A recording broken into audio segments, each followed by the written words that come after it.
All right, everybody, what is going on? Good late afternoon or early evening for some of you, and we've got ourselves an injury report.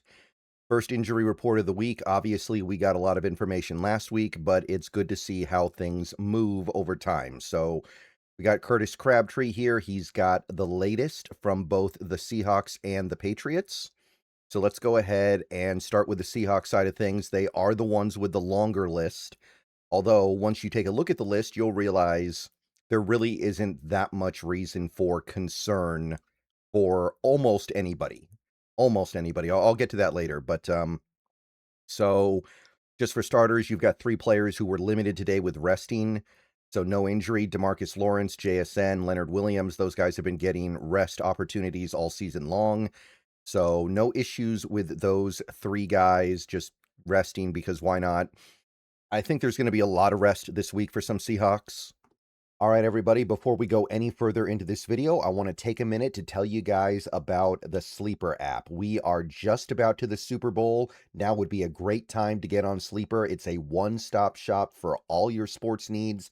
Celebrate and chat about sports in real time with other users. You can get scores, you can get news, you get alerts with blazing fast speed, all kinds of sports stuff. You can play in fantasy leagues and win real money on picks contests. Enjoy sports together with a community. Download the Sleeper app today. And when you do, use promo code SBN for up to $100 match on your first deposit. And also utilize the free $20 entry with no deposit required. All you have to do is make an account for that one. Terms and conditions do apply. See Sleeper's terms of use for details. Currently operational in over 25 states and growing. So check out Sleeper and have some fun with sports this year.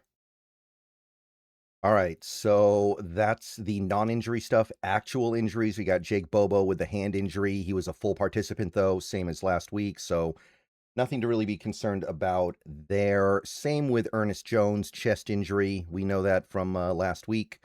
Full participant, though, should be no problem.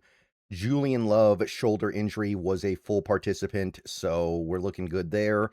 Brady Russell, and Brady Russell was the guy who came out and said last week there's no way he was going to miss this game. So, to the surprise of nobody, even though he was listed as questionable on last week's report, he is a full participant today. Should be good to go. Also got some good news on Eric Saubert, who showed up on the report last week with a hamstring, but he was a full participant today. Should be fine. So looking good there. And finally, Drake Thomas, who we know got hurt in that Rams game, full participant. Looks like he's completely past it. So that's the easy stuff. We do have some limited participants, but in most cases, I think we all know what the score is going to be here. A lot of these guys aren't even really hurt. They're just kind of pacing themselves and not trying to aggravate things or make things worse in practice. I think we all know what's going on here. So Charles Cross with the foot injury was limited, but again, last week they listed him with no game designation if there was a game. So what that says to me is that they're just kind of taking it easy with him. And yeah, there's certainly nothing wrong with that. But I wouldn't worry about him missing this game. Remember, we did put Amari Kite on the injury report. So therefore, there must be some strong belief that Cross and Josh Jones are ready to go and are totally fine. Sam Darnold with the oblique was limited. Again, this is more just about not wearing him out rather than the injury affecting him. We've seen him play 2 games these last few weeks with the oblique. It's probably gotten a lot better since the oblique first set in.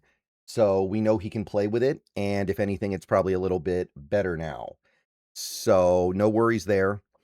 We do have one new injury here. I don't know how this happened. Nick Emanwari with an ankle injury limited. I will admit it's not my favorite thing in the world to see him show up on the injury report in the after a bye week, but at the same time, being realistic, it's probably more of just an excuse to give a guy a little bit of time off of practice when they know that it's not that big of a deal. I mean, we had practice all of last week, even though we were on the bye, and there's one game left. So definitely not sweating it, but that is the one new injury, I guess. Josh Jones, we've got him here with the ankle and the knee. We've talked about that before, but He is limited. And the fact, again, we put Amari Kite on injured reserve, probably because we know Jones will be fine. Remember, at the end of the week last week, Jones did not have any kind of injury designation whatsoever. So I think we're going to have both our starting and backup tackles. The only guy here that is concerning to me in any way would be Robbie Oots. Robbie Oots, I think this is the one guy who could realistically miss this game.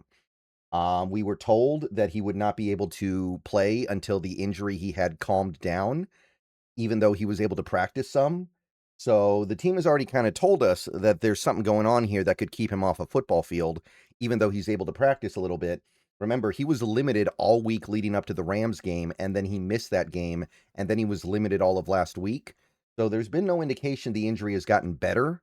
So I would definitely say that Oots could go either way. He was limited again today. But other than that, I think we are good to go.